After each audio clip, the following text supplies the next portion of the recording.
Welcome, ladies and gentlemen, to today's WIT session. I am Aishwarya Saran, your host for this session. And today we are very excited to welcome Deepti Mamtani, who is a data and analytics leader with over 20 years of experience in driving business transformation. And at Bacardi, she leads initiatives like the Global Data Foundation, which helps in enhancing analytics and helps in enabling strategic decision making. Also, Deepti is a very passionate advocate of women in tech, and Deepti aspires to inspire future leaders with her journey, insights, and strategies for innovation. Deepti, we are truly honored to have you with us today, and we are really looking forward to your insights. Thank you, Aishwarya. Thank you for inviting me to this forum. Look forward to have much more interactions like this. For sure, Deepti. So, Deepti, let's start with knowing you better. I'm pretty sure our listeners are very curious to know more about you. So, can you walk us through your journey and share the career choices which propelled you into leadership? So I think pretty much, Aishwarya, you have covered my journey wherein, I'm a person with long experience nowadays, I say, into data analytics. But I'll quickly start with, though I come with 21 years into the industry and especially, 16 years into consulting, there are certain pivotal moments which I feel are worth mentioning into this session.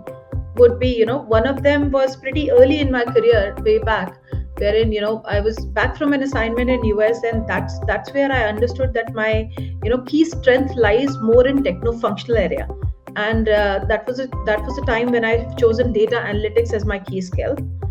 Later, after spending almost 16 years into that space, I understood that what brought me here probably is not enough to take me to the next, and that is where I started understanding that what's the missing piece, and I understood that domain and business is what is really needed in my skill, so as I can actually work more like a business trusted advisor rather than just like a technical leader.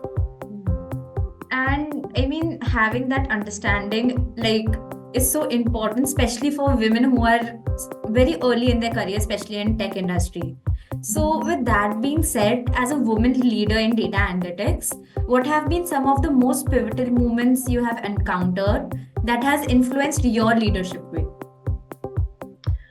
I think I'll change the tone, Aishwarya, to a bit than calling myself as women leader. I think I will call myself more like a leader, because that is what I want to give as a message to the forum, especially when we are talking to a women forum, that we have to start recognizing ourselves and identifying ourselves more like leader, and then putting women into place, right?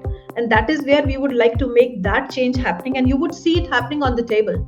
So with that, I would like to call upon some of the personal choices that I have made, which challenged my the status quo that we all live in. It was way back again in my earlier years of my career, and I'll take you back to my US assignment. That was the first. I mean, I was just 5 months into a marriage, and you would, like all of us, wants to settle down and take something which is easy. Wherein I have chosen something which was completely drastic, because that was taking an assignment in US without taking my family along. In the hindsight, when I see to it, that gave me a completely different perspective of how things work within the industry and across geographies. The second one came in when I was like 11 years into my career, and I had a choice to move from one state of India to the other state. And again, that was like challenging the status quo, wherein I moved from one company to the other. The objective was very clear, that I wanted to come out of a tech-oriented developer, technical lead shell, to a more architectural and management-driven profile. And in a hindsight, I must say that I was able to accomplish what I was wanting to do. And finally, the one that I've already described, wherein I wanted to move towards business. So what I want to stress upon from these examples are that many a times you have to take choices which are not very, very easier to be on the table, but you have to go take a detour from what you want to do, but initially it might look very, very difficult, but I must say that if you have a right support system in place, I think you are able to traverse through that journey and make a mark which you are looking for. And indeed, what resonated the most to me in this is the fact that how important is it for us as women in tech to come out of a comfort zone or come out of the shell which we are in, right? Correct. With that being said, can you share a specific instance where your leadership played a key role in driving a breakthrough or a transformation at Bacardi? So I think Bacardi is my recent stint, and I'll take an example which is not too far into the journey. I joined Bacardi almost like 2.5 years back, wherein when I joined, the role was primarily to define the roadmap and the strategy for EMEA. Uh, with that goal in mind, I started working closely with the business to understand their need, to make an assessment of where do they stand, what's the maturity of the region, and so on and so forth. And therein, I analyzed that region is still not ready to take that transformational step, and it further needs certain groundwork in terms of strengthening the foundation, laying around the right steps, processes, and so on and so forth. And I challenged my own management, saying that what you brought me here for, we are still not ready, which was very difficult for me to convince. And it was a difficult step for me also to take a step, saying that I'm not the person who's going to define next roadmap for you, but I would actually be working on the foundation. And that is where we got the, I was able to bring the sustained track into the picture. And I must say proudly that that really helped us to create that foundation that we were looking in for. And if you see 2 years back, EMEA and today, thanks to Bacardi has been able to almost double its revenue. And I'm not going to say it is all because of technology, but certainly technology helped them display the KPIs in a more structured manner to take them the right decisions. Correct. And what I see here is it's not only the ability but also the quality that takes you to the next level. And this brings me to my next question, that right now we are in a very fast evolving data and analytics industry, right? So what key qualities must a leader cultivate to remain relevant and impactful? So Aishwarya, when you talk about being relevant, I think it's no longer a choice in our industry, right? We have to be in our toes. We have to keep updating ourselves to get to make ourselves relevant and basically to have a word into the market. But what some of the key skills which I feel are most important, especially when I'm talking about the data analytics world, you need to have a visionary thinking. And when I talk about it, you need to have a clear understanding of what are the industry trends, where exactly the advancements are happening, whether it is AI, whether it is generative AI, whether it is big data, machine learning. You have to be vigilant about where the industry trends are.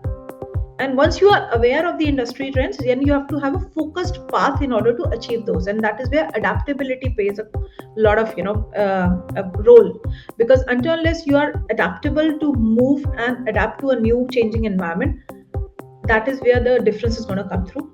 And finally, when it comes to data analytics, I think storytelling is one of the key qualities that we cannot deny the fact from, because unless you have a way to help communicate to the stakeholders on how to make that decisions and drive them on the ground, that is where you will see the results are going to come through.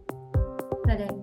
And how I see this is the fact that it's not only the technical acumen that you need to focus upon to stay relevant in this journey, but also skills like storytelling and ethical decision making also plays a really big role in shaping your decisions and shaping the future of your decisions, right? So how do you continue to grow and adapt as a leader in this scenario? So Aishwarya, I think we all can understand that with a full-time job and a full-time family and everything, time is always going to be a constraint. So you have, but still, again, as I told, right, it's no longer a choice that we can and cannot grow. So we have to find ways. And thanks to all technology and with this COVID we are coming out of COVID, there are various ways and means through which you can keep yourself updated. There are multiple courses available on, especially LinkedIn has now become a big source of learning. We can certainly use LinkedIn as our learning platform to have small, and we don't have to spend hours and hours into training, right? There are small podcasts, there are small snippet videos that you can take, specifically if you're very clear on what you're looking in for. So if you're clear on the questions, there are clear and very short burst solutions that are available on LinkedIn, Coursera, Udemy, other platforms.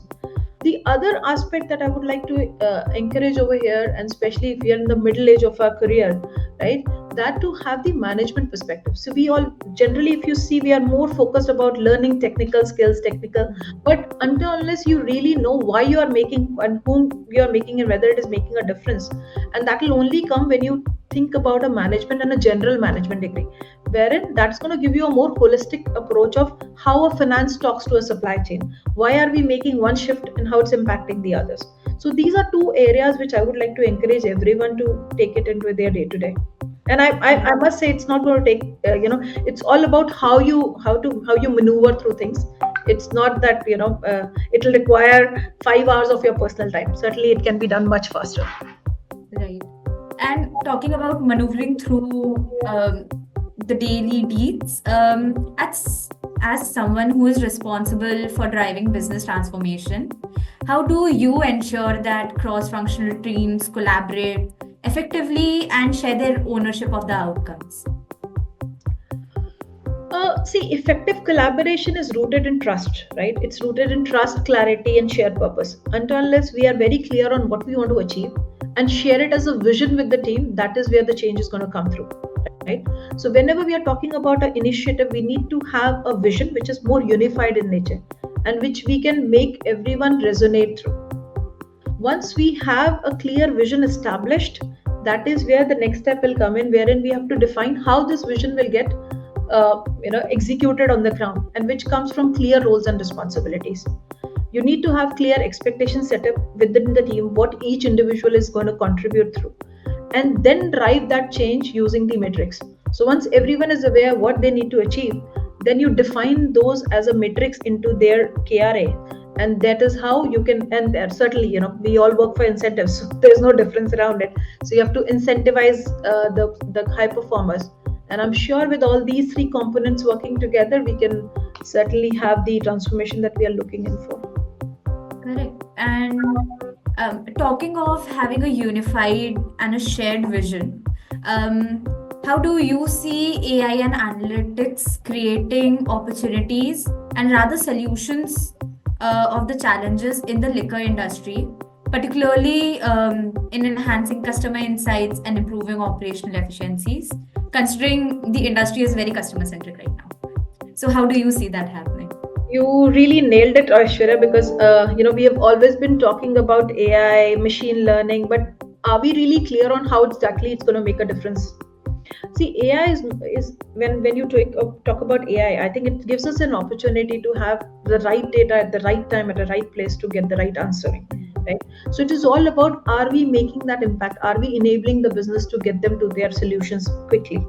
And liquor industry, I think I'll at least talk with respect to India context, but across the board, right? So if you think about liquor industry, getting the consumer data or the nth data from the POS is always a challenge. And if you know business and the way business works, the more you are away from the source of the data, the way the skewed your decisions are. So you're unable to really forecast well, unable to really bring that change well, bring the right I'll say products to the customers, bring the right marketing campaigns to the customers. And that is where AI can actually help, because even with small set of data, right, and with different parameters into place, AI can still get you the right can get you better results, maybe with the help of reinforcement learning and so on and so forth, wherein lesser amount of data but a correct quality of data with almost all the matrices involved. I think we can bridge that gap, and that is how we can really use AI in our space. Right. And talking about different parameters in place, how today we see that many companies, are at different stages of their cloud adoption journey.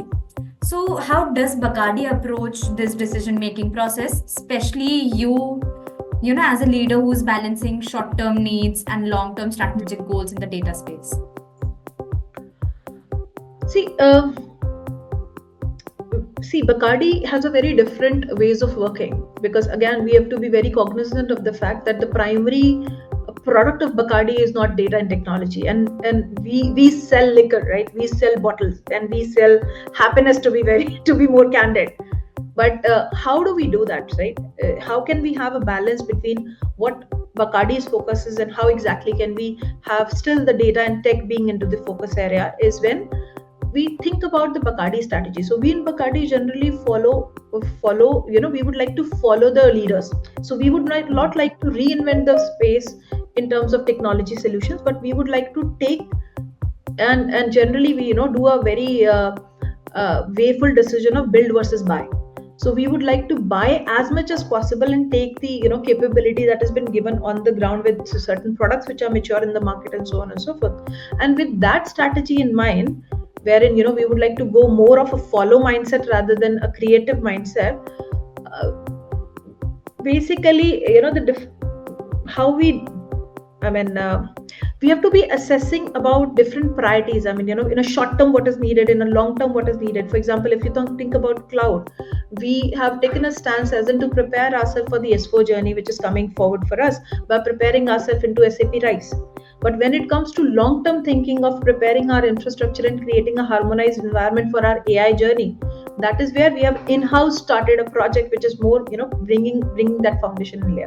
So it's like a balancing act to understand what works well today, what's the short term need, what is the long term need, and that is how you can really make that decision of technology, and especially on the cloud adoption, to enable the data driven world that we are all looking forward to. Right. And what I feel is that the fact that you quoted that it's not only about following, you always don't have to be the pioneer. Sometimes it's okay to follow. And that's such a big thing to say, because right now, especially in data analytics, what we see is unfortunately a rat race happening, wherein everybody wants to, just enable the use cases which they see the competitors having, and they without assessing their own data maturity, right? So it's such a big thing to say, and to accept rather, that it's okay to follow. It's not always about being the creator of something new. It's better to implement something from ground zero than to jump to 100 and have a greater fall. Yeah. So our audience is curious to know that what do you think are the key implications of generative AI on data strategies, and how do you foresee it impacting innovation and decision making in consumer goods or beverage industry? See, we all know that generative AI is poised to revolutionize the data industry world. But at the end of the day, the way I see it in the liquor industry, especially in the premium spirits industry, we are generally brand making companies, right? We only go with brand. So brand is our, I'll say, before even product comes into place, a brand comes into the image, comes into the minds of the people, and that is how they make their decisions of picking one versus the other. And that is where generative AI is certainly going to help us in future, and it is actually helping us today also to create a personalized experience. So what we are doing is we are actually personalizing not just the menus but also the cocktail recipes. So basing on the individual taste, the AI is actually suggesting cocktail recipes which is more suited to the palate of an individual. The other place that you would see would be the customer experience, right? The moment you enter into a on-trade outlet or a bar or a high-end outlet, from the time that you see the first banner to the time that you see a menu and really order something, we are a dark market. We don't have the facility or the flexibility to have an open market, a campaign in the media. But how are the ways that we can still influence our consumers to buy our brand versus the other is where AI is actually playing a great role for us. Right. And indeed, I mean, especially when it comes to liquor industry, sometimes what happens is that being a dark market, people have come in with preconceived notions, right? And with that being said, how do you foster inclusivity, promote the data and analytics function, and help achieve better outcomes in data and analytics, considering coming from dark market? See, when data analytics is actually placed at a very, is a place wherein you really can see various avenues to combat the dark market problem, right? We data analytics, if you think about it, is more of patterns, uncovering insights, interpreting the trends, and so on and so forth. And how can we do that, and how can we inculcate that habit is through an unbiased analysis. So if we have inclusivity, if we have diverse people in the team, there will be many ways in which we can get different perspectives. So the same solution can be defined in many ways, and having a diversity on the table, it will become much more unbiased when it comes to uncovering things. The other way would be more of inculcating creativity and innovation. So if you have diverse team, the same solution can be defined in multiple other ways, and I should be able to assess that whether it is applicable to my end consumer, whether it is going to make sense. So I'll have multiple other ways to stress test my product right upfront in the team itself. And finally, it will enable the better decision making. So it will be more rounded, the solution will be more foolproof, and will be able to cater to a broader audience there, rather than having a skewed vision around it. Right. And talking about the vision, what's your vision for the future of data and analytics, say in upcoming 5 to 10 years, particularly in industries like consumer goods and beverages? So if you think about it, what do we need in the next 5 to 10 years, right? We all know that, and we all can sense it from our surroundings, that technology is going to shape our decision. Technology is going to make things different for us, and we are already living in a world wherein personalization is a key. So I would like to see on a Netflix something which is more personalized. I would like to actually get recommendations which are more personalized, and same goes in the liquor industry, right? So if you think about 5 to 10 years from now it'll become more hyper personalized and at a scale, right, wherein we would have tailored consumer recommendations. Maybe on the fly they would like to have different menus, different offers being coming in. So it will be more of interactive in nature, and basing the interaction and basing the feedback that you will get, you would like to customize it, hyper personalize that particular offering to the customers. Apart from that, in the supply chain world, right, in the operational efficiency world, we all know that all the assembly lines are now IoT enabled. Then how can I still have my bottle on the shelf at the right time and still having the right amount of inventory being available? So that is something I'm sure next coming years technology will help us enable. Correct. And talking about Netflix, I mean, we can see that hyper personalization has now become rather our habit more than a choice.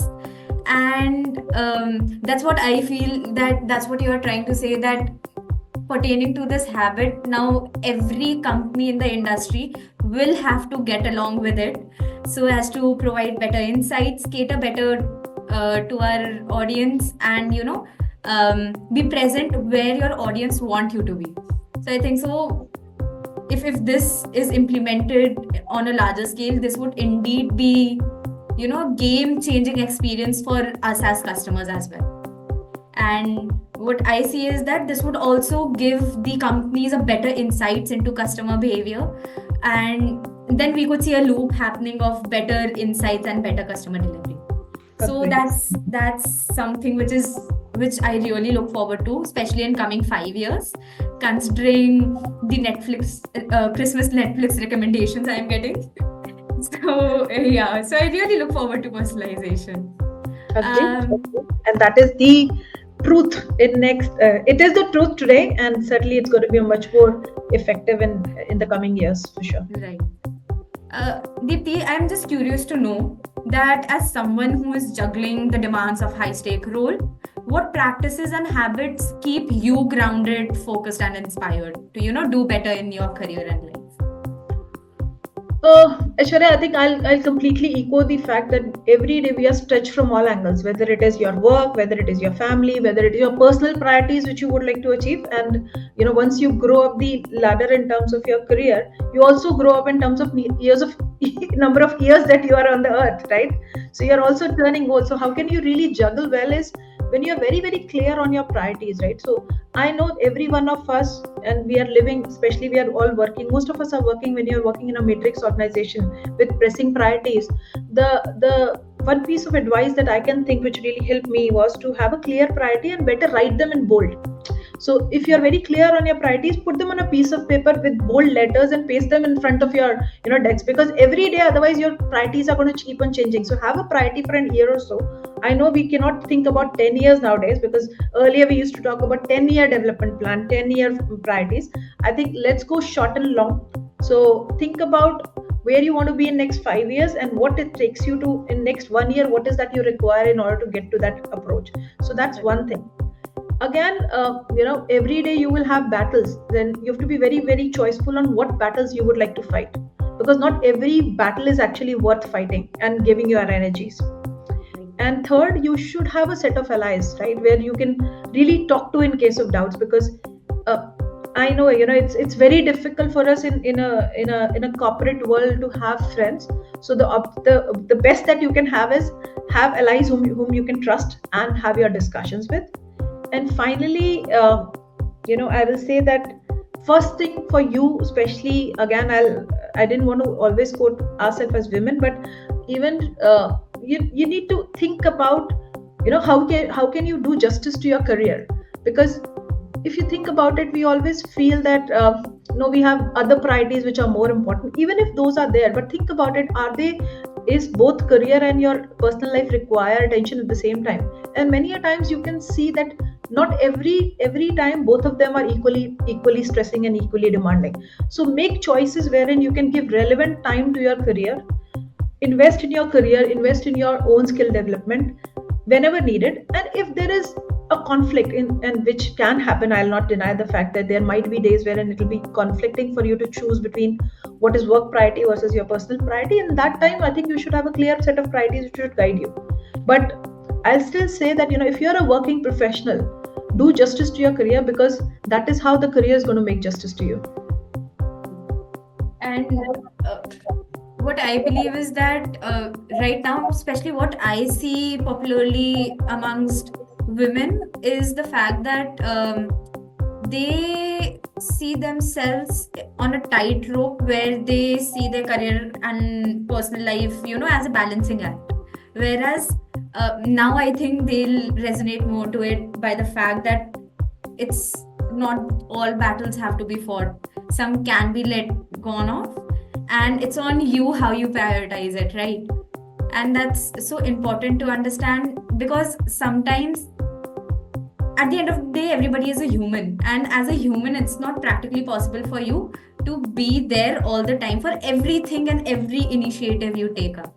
So prioritizing what you want to prioritize is so important, because what I have seen is that if I prioritize my work life and personal life well, both of them complement each other. In terms of, if I am feeling good with my family, then that'll show up in my work in terms of better outcomes, better results, and vice versa, right? So I think so. When I must add that you have to have something which actually makes you happy, and that too having a hobby which you can pursue individually. And that's a tip that I'll not say it is a tip, it's a lesson that I've learned very hard in my life. That many a times you want to, every one of us are like social beings, right? We want people around, we want people to interact with, we would like to do activities which are more which will require more people to be with. But at the end of the day, for you to be happy without being dependent on every time on the other people, you need to find a hobby, even if it is a small hobby of gardening, even if it is small hobby of just listening to a music which you really love. But find a hobby which only involves you, so that you can pursue it at your own convenience. Because at the end of the day, you are responsible for your own happiness, and you have to take charge or control of it.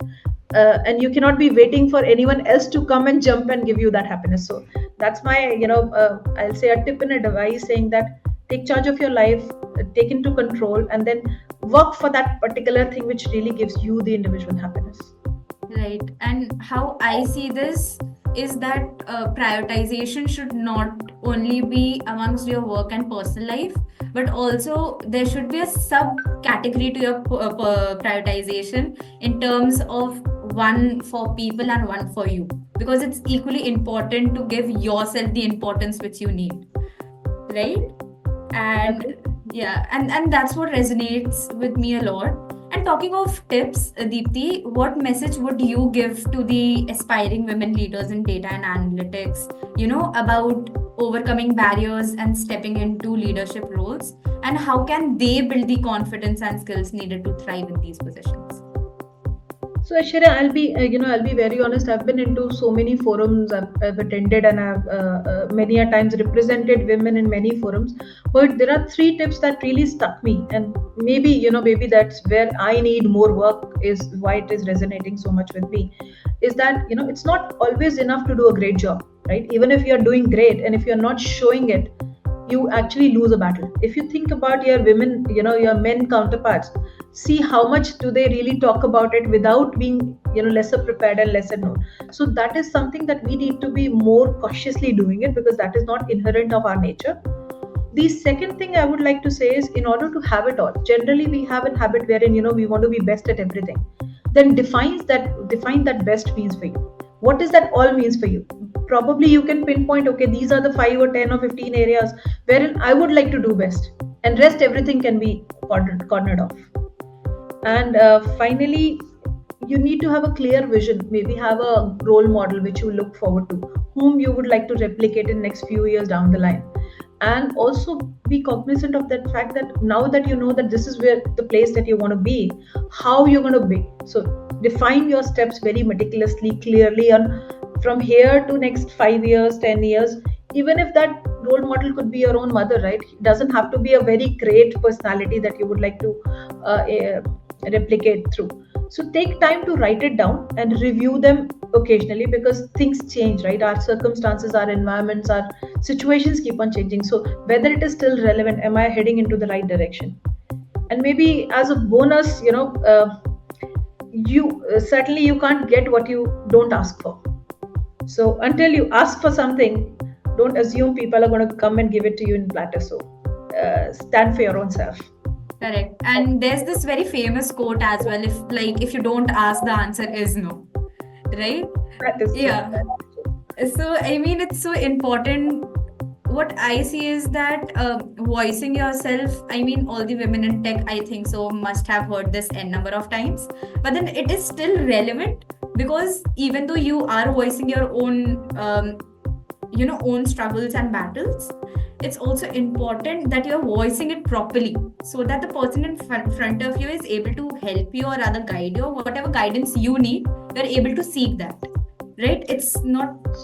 It's also about putting it into the right forum. See, if you're just cribbing it along with your peer group or a friend group, I'm sure it is not going to make any difference. So we have to bring it to the right forum. We have to bring our achievements as well as our shortcomings. So if there is something as a development area, I think it is us who has to acknowledge it and see if it can be bridged. Because until unless the first thing is to acknowledge, and then only you'll work on its bridging that gap and making it work it in your favor.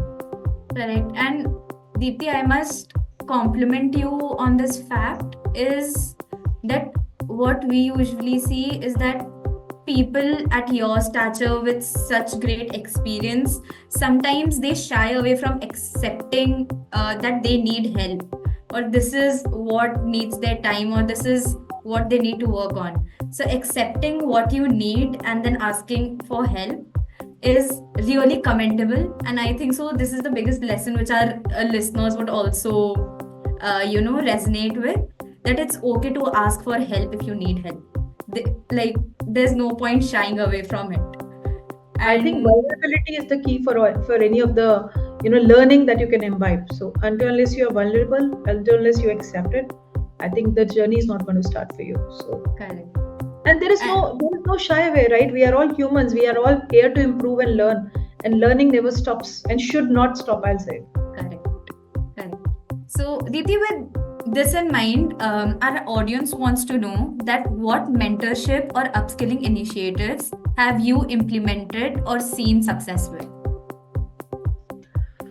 So I think it is at different junctures of your time is a different need that you would see, and especially when I talk about women in tech, right? There is the very first thing that we all need to be watchful, or we have to start investing is improving our technical skills, because technology is changing every day. I know it is very, very difficult for all of us to know everything, but I may say that you define your area, specialize in one area, but be conversant with the upcoming trends into that area. So be it analytics, be it cybersecurity, be it any other area, just define your own area and get a little bit deeper into it. And again, I think to supplement, there are number of resources that are available in today's world. We are no longer dependent on those classroom trainings to get ourselves aware of things. There are multiple learning platforms that are available. I don't think I need to name it because every one of us are so conversant with all these things. But platforms like LinkedIn, Udemy, Coursera are there to supplement your learnings. And I think I've told it earlier also that you don't have to be investing 5 hours in a day to get to that. Take smaller bits, plan a learning path for you, take step by step, keep on achieving, and you will say in an year you will actually hone another skill which you might be looking in for. The other important aspect is to also think about understanding how your product that you're creating in technology is actually making a difference on the other side. So irrespective, and I think I encourage every one of us here, and especially when if we are in the services, I've seen that world. So earlier we used to always think about, okay, I have created this thing and that's enough for me. Whether the UAT has passed, my job is done. But unless you really want to see the other side, that how exactly it is helping the person whom I've delivered to, in order to make their life easy and answer their KPIs, that is where you will be able to get the change management and adoption, and which is a key, right? We all don't want to create things which will go in dustbin in next 5 months, right? We have invested time and effort into it, from company, from individual. So how is it making an impact is also our responsibility, and we have to start taking charge of it. And how we can do that, especially in the middle age, try investing your time and energy into taking certain management perspective degrees. And finally, leverage your peer groups. I mean, you can learn from the intern who comes and works with you, because I think they are much more sharper than us in today's world, and they also you can actually put your curiosity hat and sit along with them and understand what they bring it onto the table, rather than shutting your doors and thinking that you know it every year. And Deepti, I must say that your willingness to learn, irrespective of the designation or the stature or the biases which people usually have, is really commendable, because learning never stops, right? And especially considering we work in such dynamic world where everybody has their own unique perspective. What I feel is that your unique perspective, somebody else's unique perspective, irrespective of the designation, could sometimes resonate with you. Like, for example, you saying if you don't ask, the answer is no, really resonated with me, and I'm pretty sure it must have resonated with our audience as well. And I'll really take up your tip of going on LinkedIn and upskilling myself, because I understand the importance rather of staying up to date. And it's not only about upskilling yourself, or it's not only about updating your resume. It's also updating your thinking and mindset, right? Because you're opening yourself to new avenues, new challenges, and subsequently new solutions as well. So, Deepti, I must say that don't learn for your next job, learn for your own next self. Correct. Because it's going to stay with you, not with your job. Right. Deepti, we see few questions which our audience wants to know your insights about.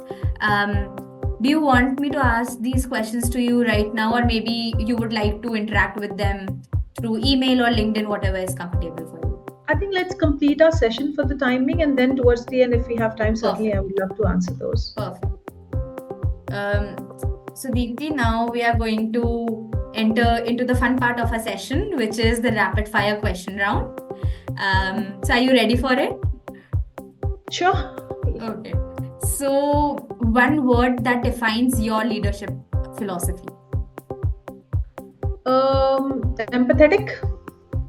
Perfect. A quality you admire the most in other leaders? I like leaders who take responsibility of their decisions, and I would like to become one for sure. And I think so you already are. I mean, you are so... The more, the better. You are so acceptable about your flaws, and it's such a big thing because people aren't acceptable. I mean, let alone being acceptable, they don't even realize that they have a flaw.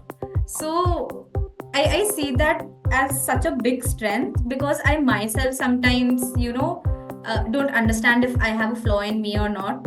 And now it's all about being introspective, right? So that's one thing which I'll surely do after this session. And I think so everybody should take into consideration is being introspective, not only about your work, but also about yourself, right? It's very important to know what you are good at and what you are not. Okay. Agree. Better to be having a self-awareness than somebody else coming and telling you, right? Correct. You can improve it beforehand. Correct. So, the best piece of advice you have received about leadership? See, we all need to say to learn. We all need to learn to say no, because every time we cannot be goody to everybody, and we cannot achieve everything. So, the earlier we understand and have a polite no, the better it is for all of us. Correct. So, AI or ML, what excites you more? AI certainly, because ML is a way to go to AI. So without AI, without ML, there's no AI. But yes, AI is something which really resonates. Correct. So, predictive analytics or generative AI, what's your current favorite? Generative AI is more of user friendly, but at the core of it, we certainly have to have predictive for the business to run. A must-have skill for data professionals today? Curiosity. You need to have curiosity for sure. Correct. A book, movie, or podcast that inspires you? Read a book which really resonated well. Sheryl Sandberg's Lean In. Okay. I'll drop this in the chat box as well, so that our audience could, also refer to the book if they'd like to. Audience, I have dropped the book recommendation in the chat itself. You can go and read it, and even you can get inspired by it. So, if not data and analytics, what career would you have pursued? I have a nick of painting, so architect would be a better. I actually tried for it, but I think it didn't work out that time. So, love to be an architect. But I mean, you did have architect as a data architect. You did fulfill your dream. So one way or the other. But certainly, after a while, I would like to go into the real architecture and Right. pursue that. Yeah. So your mantra or motto for success? Be true to yourself. Follow your heart is what I can say. Okay. So innovation or process optimization? For sure, innovation, because optimization can only take you to a limit.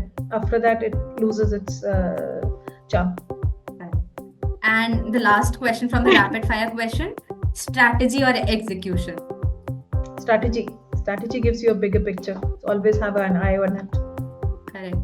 And I mean, I always believe that looking at the bigger picture is more important than concentrating on the small nuances. That what I am saying is that it's important to optimize your small nuances, but always it's better to have a bigger objective and have a better clarity of the bigger picture, because that's where you want to reach, right? And small decisions make you reach to your bigger goals. So that answer really resonated with me. Thank you. So Deepti, we have few questions from the audience. So I'll see to it and let me answer them. Right. Correct. I think the very first one we have already covered, which is implication of Right. generative AI on data strategy, right? Correct. So I think pretty much what we talked about is impacting innovation and decision making. Generative AI is actually a go forward. It's going to really define, as I was telling you, the hyperscale personalization. It's going to drive our decision on how consumer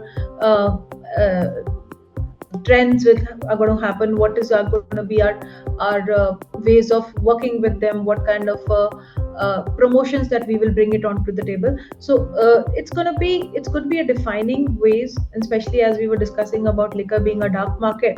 It's going to be our way forward to have more personalized ad campaigns to really reach to our consumers and give them the product which they which even if they are unable to visualize it, they at the end of the day, they know it inside with the questions that we may ask through generative AI, that what exactly are they looking in for, and that's going to really pave our way for the innovation. So we can bring in the products which are more closer and more applicable to our consumers, rather than hitting in the, hitting our dart in the dark, basically. Correct. Correct. So, The other one is, how do you see intersection of data technology and sustainability within alcoholic beverages? I think sustainability is a key metrics that we are all following. So I'm sure you are aware that every company has targets to have to give back, and especially if I talk about Bacardi and the liquor industry, there is a target to for example, Bacardi has taken a target to be self-sufficient in terms of water.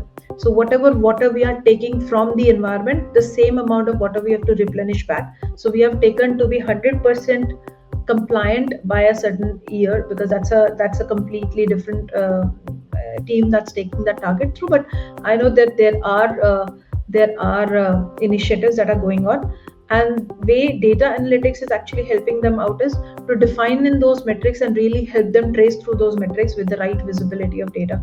So that is how we are helping and making that dream come true for the companies. correct. So I think so with that we come to the end of the session, Deepti, and thank you everyone for attending this session. If you have any queries or questions, you can reach out to us at marketing@polestar.com. You can also check the comment box. We have dropped down the email there with our LinkedIn IDs, that is Deepti and mine. You can feel free to reach out to us, and we'll be more than happy to have a conversation around data and analytics with you guys. So thank you so much for taking out time from your busy schedule, Deepti. It really means a lot. And I'm pretty sure I feel energized, I feel inspired, I feel driven. And now I feel that I'm ready to take on the world. Thank you, Aishwarya. I think if I'm able to make even a slightest of the difference in the community and the lives of women leaders, I'm sure every one of us are leaders. So even if I'm at a stage 2 years of my career or at a 20 years, it's still a journey. It's always a learning journey, as we discussed. So let's keep our hands together. Let's hold each other, and then I'm sure there's world to conquer. Correct. And one biggest thing which I noticed, which you didn't vividly mention, but what I deduced from our whole conversation is that people sometimes have the notion that leaders are born, not made. What I have to tell them is that they need to see you, because not every leader is born. Some are made and some are well made and Thank you. self-made. And Totally equal. yes. So I guess that's all from our side. Thank you so much, audience, for joining in. We'll see you in the next session. And again, thank you so much, Deepti, for taking out time for us Thank and you, sharing your Aishwarya. insights. Thank you, everyone. Thank you, everyone, for taking out the time. Thank you. Bye. Have a great Thank day. you. Bye. You too. Bye.